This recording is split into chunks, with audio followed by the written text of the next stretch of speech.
मेरा प्रोसेस तो बहुत लंबा है, पर अभी आपको बहुत लेट हो रहा है।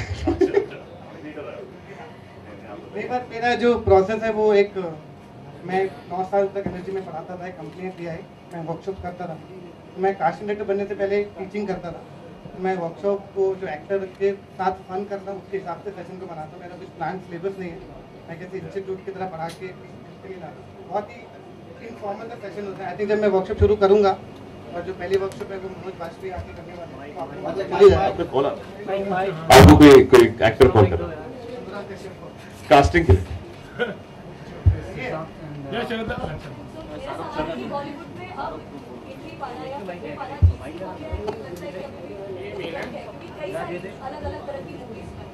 आई थिंक इजी नहीं, अपॉर्चुनिटीज बढ़ गई हैं बिकॉज प्रोड्यूसर्स बढ़ गए हैं, बिजनेस बढ़ गया है, number of films being made बढ़ गए हैं, तो ऑफ कोर्स अपॉर्चुनिटी ज्यादा है।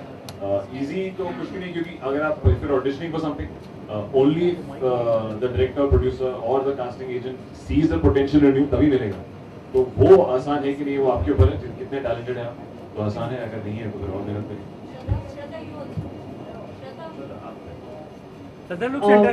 Definitely, I think कि the number one thing that speaks is talent. आप कोई भी बैकग्राउंड से हो, कहाँ से भी आ जाओ, तो हार्ड वर्क और talent, without that, I mean, I don't think anybody can get recognition or be successful. I think वो ज़माना चला गया है, कम opportunities होते थे, अभी बहुत सारे opportunities हैं, and people like Mukesh are scouting new talent and bringing them to the forefront.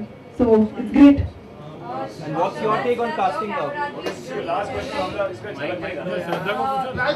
Shraddha, what's your take on the casting? I just want to ask the two of you, the sitcom Friends, which character do you both identify with and why?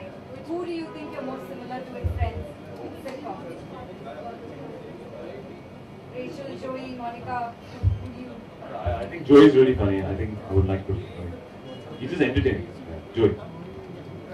I would say Phoebe. Because she is unpredictable and she's a very interesting character, and she's a lot of fun, so I like that about her. Thank you. Okay, we have to go. Thank you so much. One bite about the World Cup, please. World Cup.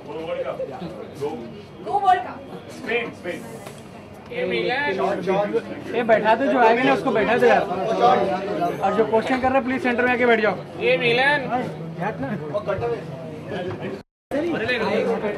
ये बैठा दो ना sir, बैठ जाइए आप लोग।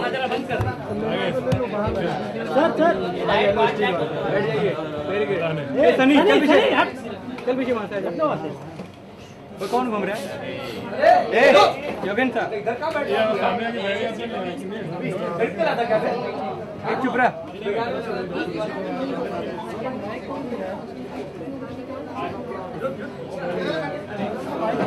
चल भाई, 1 सेकेंड वेट।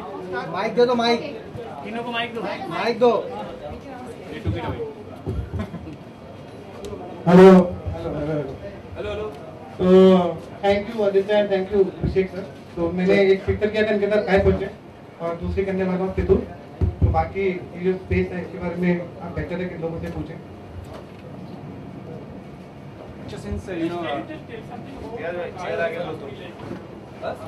अभिषेक सर सेंटर लुक। ये मेरा एक आइडिया था कि जितने भी एक्टर्स बॉलीवुड में, हाँ, जो जितने भी एक्टर्स हैं वो एक्चुअली उनको एक जगह नहीं मिलती कि कहाँ पर जाकर ऑडिशन दे। वो लोग ढूंढते रहते कि राइट प्लेटफॉर्म क्या है, कहाँ पे जाना है, क्या करना है। तो यहाँ पर सुबह 10 बजे से लेकर रात के 8 बजे तक कोई भी एक्टर आ सकते हैं। यहाँ पे वॉक इन करके देखकर कमेंट की audition, if they are really talented, उनकी अगर एक्टिंग में थोड़ी सी कमी है, मैं कोशिश करूँगा उन लोगों के साथ वर्कशॉप करके उन लोगों का फिर से ऑडिशन करूँ। और मेरी जो वर्कशॉप है वो वीकेंड वर्कशॉप हर वीकेंड में होगी, और फिर महीने में 10 दिन की वर्कशॉप में करने वाला हूँ। और शुरू की जो पहली वर्कशॉप है वो मनोज वाजपेयी आगे कंडक्ट करेंगे, क्योंकि जितने भी एक्टर्स हैं उनको प्लेटफॉर्म नहीं मिलता, वो कहाँ जाते हैं। तो एक ऐसा क्रिएटिव स्कूल बनाने की कोशिश करें जहाँ पर सिर्फ टैलेंट होगा। We not an agency, we don't manage actors, we don't take commission, we don't handle actors. Anybody can walk in. सड़क में भी एक्टर है, वो talented है, आए ऑडिशन दे और उसको कास्ट करें। How are you going to charge them? Like it's No money, no charging, nothing. जैसे मैं कास्टिंग डायरेक्टर हूँ, मुझे कास्टिंग डायरेक्टर की जो फीस मिलती है मेरे लिए वही काफी है, कोई फीस नहीं, नो एजेंसी। बहुत भीड़ हो जाएगी। कोई बात नहीं, होने तो सर मैं जब वासीपुर कर रहा था तो मैंने 10,000 एक्टर को ऑडिशन किया था। अगर उनको एक प्लेटफॉर्म चाहिए, अगर मैं वो रास्ता बन सकता हूँ उनके बीच में, तो मैं तो जान लगा दूंगा उनके लिए, क्योंकि मैं खुद एक छोटी जगह से आया हूँ और जब मेरा भी यहाँ पे कोई नहीं था, आज मेरे साथ में सब बड़े बड़े डायरेक्टर हैं, सब आज दोस्त हैं। तो मुझे ये सब मिला, तो मैं चाहता हूँ वो सब लोग भी यहाँ पर आए, वो लोग भी इनके जैसे बने. That's my target. Actors like Amitabh Bachchan and Dilip Kumar, in their interviews they have said that they haven't been to any of the acting classes. Still, they are the legends today. So, do you think acting is really it's necessary to take acting classes? No, it's not necessary. आपको सिर्फ उनको explore करना होता है. क्योंकि जो भी actor होते हैं वो तो बचपन से होता है. आपको उसके आइडिया एक्सप्लोर करना होता है. कई बार कास्टिंग करेक्ट होती है, किसको एक्टिंग नहीं भी आती है, हमारे रोल के हिसाब से वो करेक्ट है, तो उसको एक्टिंग करने की जरूरत नहीं. अगर हम एक्टिंग सिखाने चाहेंगे तो लगे हमारा आइडिया है कि उसकी पर्सनैलिटी को डेवलप करना है, ताकि एक्टिंग सिखाना. But for example, I've done some workshops with Mukesh for Ashiki, and just by doing workshops and maybe spending 20 days with him, you get you improve a lot and it helps you a lot. So it's doing workshops is a big help. But what do you say about type coaching? In fact, like इनका कितना help रहा था casting के लिए, you know? तो सबसे पहले तो मैं इस आम आदमी को बधाइयाँ देना चाहूँगा कि आज ये बोल रहे हैं यहाँ पे. इस इंडस्ट्री के लिए बहुत ही इम्पोर्टेंट है, और एक्टरों को ग्रूमिंग करना, उनको एक्टिंग जानना और कैमरा के सामने एक्टिंग करना काफ़ी अलग अलग चीज़ें हैं. जब कैमरा ऑन होता है तो मैंने देखा है कि बहुतों की हवा निकल आती है. तो I think the guy like Mukesh is the right man to help a talent go through this process and make him professional enough and competent enough to face a camera. And it's very difficult, you know, to do it without any grooming. जैसे आपने कहा बच्चन साहब और दिलीप साहब, तो मतलब they are one in many centuries they are gone, you know. So I don't think you can use their talent as a barometer for what other actors' potential is and what they can do.